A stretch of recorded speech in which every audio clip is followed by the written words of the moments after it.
Authorities are calling this an unbelievable case of concealment. Let's go straight to that video. I mean, this is it. And what you're going to see here, the man on the left is who he really is, and the man on the right is what he looked like when he got on that plane. CNN obtained a confidential intelligence alert from Canada that lays this out, and the name of that alert, the title is Unbelievable Case of Concealment. Authorities say the passenger was observed at the beginning of the flight to be an elderly Caucasian male who happened to have young-looking hands, kind of a tip-off there. Then during the flight, he goes to the bathroom, comes back out as a young Asian 20-something.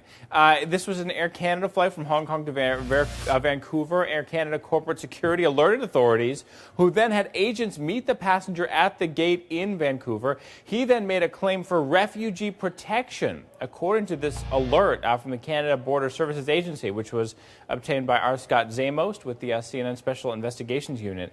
And listen to this. So this passenger then told authorities that he'd only brought one bag with him, but the flight crew came along to the authorities and brought over two other pieces of luggage that were his. They say one of his bags had clothes and personal items, another one had gloves, and the third bag contained, I'm reading you their words here, a disguise consisting of a silicone-type head and neck mask of an elderly Caucasian male, a brown leather cap, glasses, and thin brown cardigan.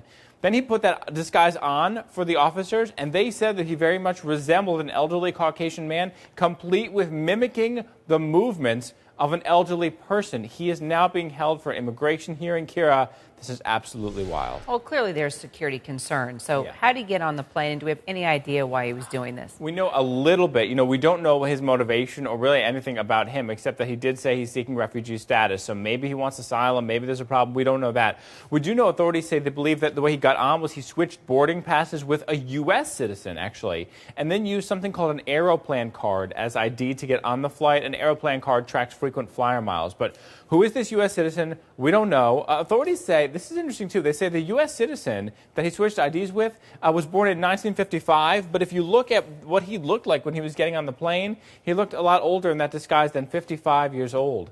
I have a quote for you here from Air Canada. A spokesman told CNN there are multiple identity checks before departure at the Hong Kong International Airport, including Chinese government-run Hong Kong passport control, which Hong Kong originating passengers must undergo. But obviously, a lot of questions here. How this happened? Who is this man? What's his background? What needs to be done to make sure that people can't get on airplanes disguised as other people? Obviously, that's a tremendous security concern, and we at CNN, we're all over that.